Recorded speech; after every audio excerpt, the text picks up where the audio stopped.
Hello, everyone. First of all, thank you to Yoav for the invitation, and I want to dedicate these words to Avi's memory.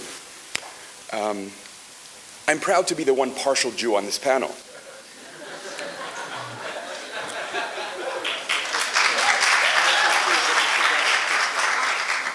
As an American Jew, I thought I'd say first a few words about American Jewry and its increasingly tortured relationship with Israel.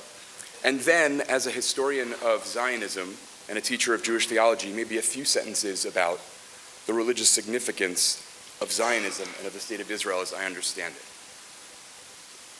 So I want to begin by saying something obvious to anyone in this room who's, let's say, over 40 years old. We live in a time in North America of breathtaking irony, breathtakingly tragic irony in the American Jewish community's relationship with Israel. 25 years ago, American Jews could not agree about anything. They fought like crazy, and two things could make them immediately come together.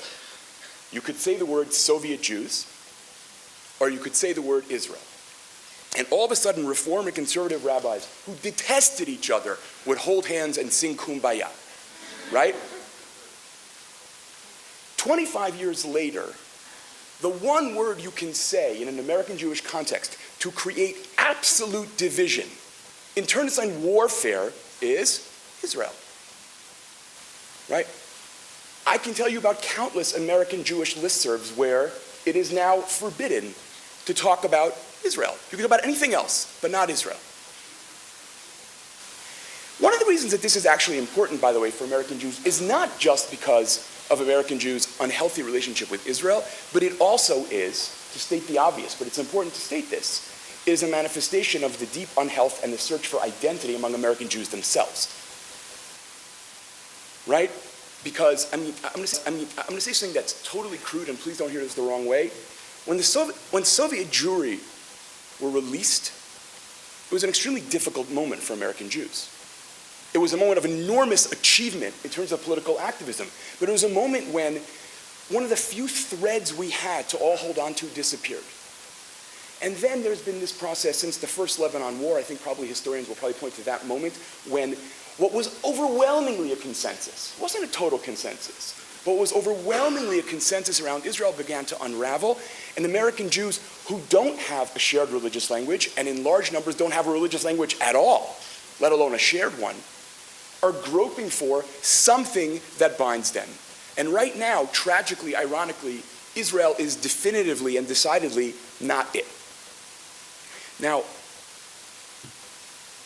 it's an interesting question for another time, how much of that is about Israel and how much of that is about American Jews. That's maybe another discussion for another day.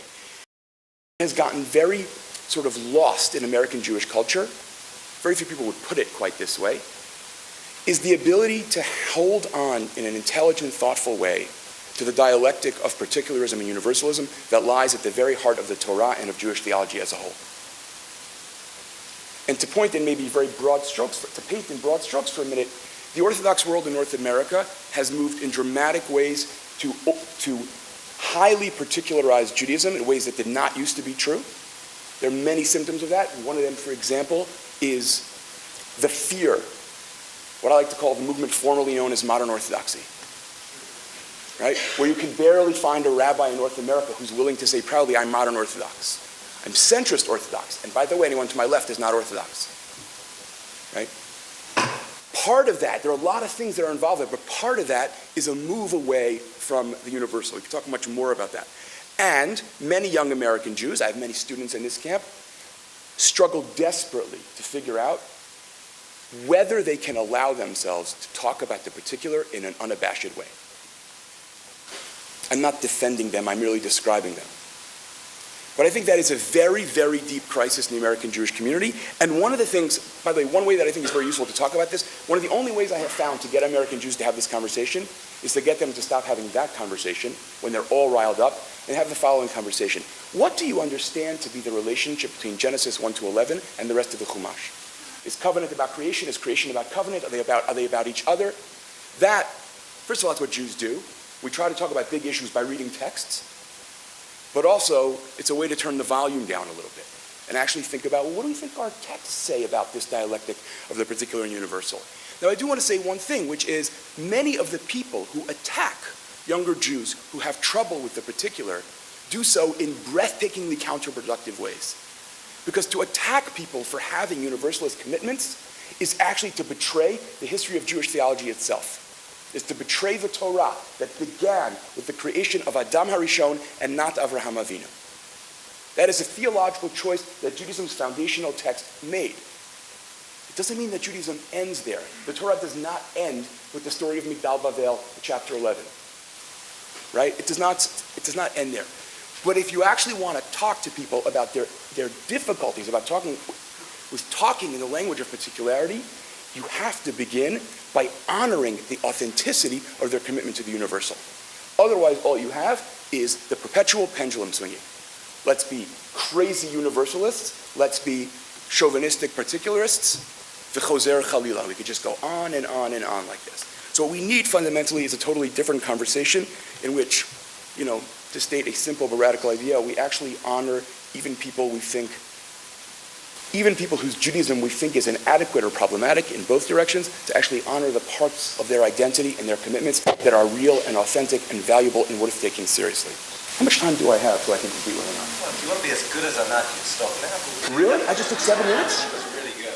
Mamish. Wow. Okay. So, because I am an American-trained rabbi, I am allowed to say the words in conclusion at least 4 times.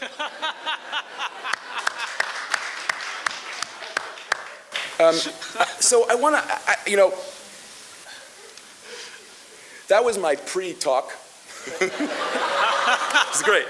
So, okay, let me say what I would have said. What is the Judaic significance of the Jewish state? A question the Aleph Bet Yoshua desperately wants us not to ask.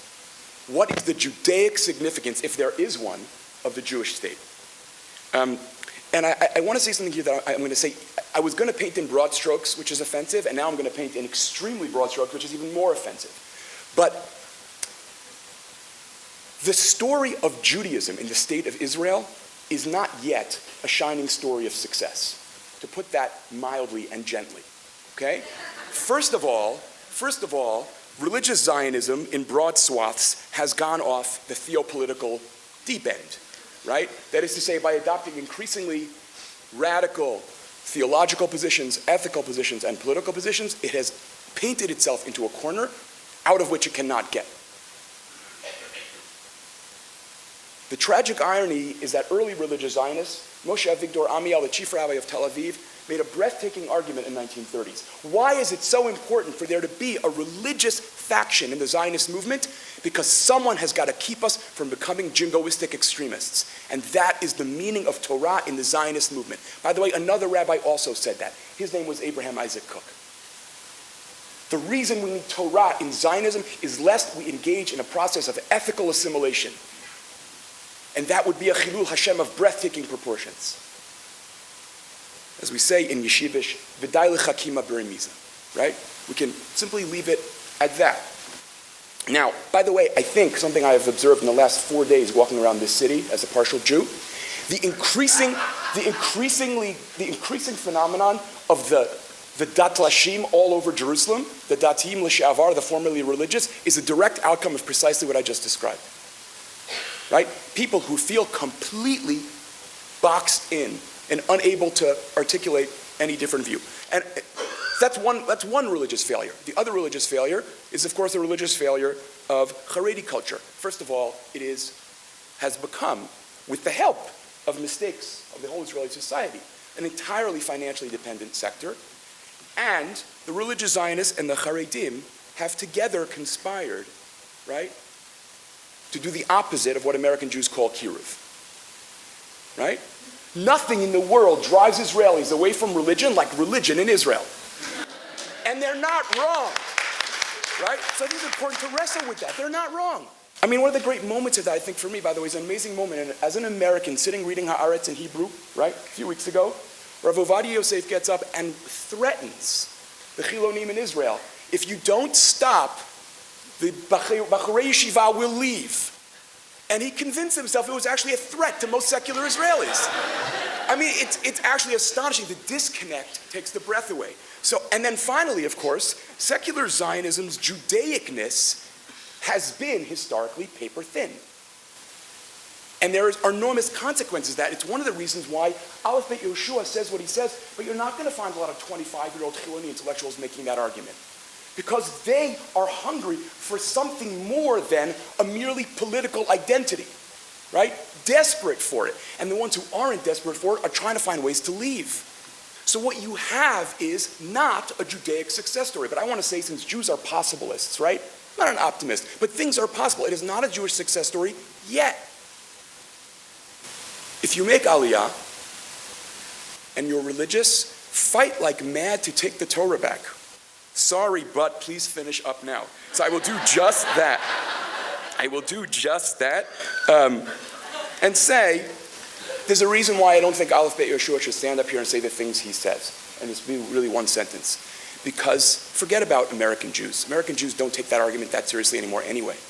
It does a disservice to Israeli culture. It actually does not confront what Israelis themselves are looking for, which is a different way to talk about Judaism and not just paper-thin Jewishness, right? It is he cuts the legs out from under the very things that Israel needs. American Jews are irrelevant to that conversation. He doesn't matter to American Jews. It's an Israeli issue. Those of you who live here, I wish you lots of luck in making that possible. And those of you who don't and want to live here, I wish you even more luck in making that possible. And those of you who will never live here, you're not lesser Jews. Thank you.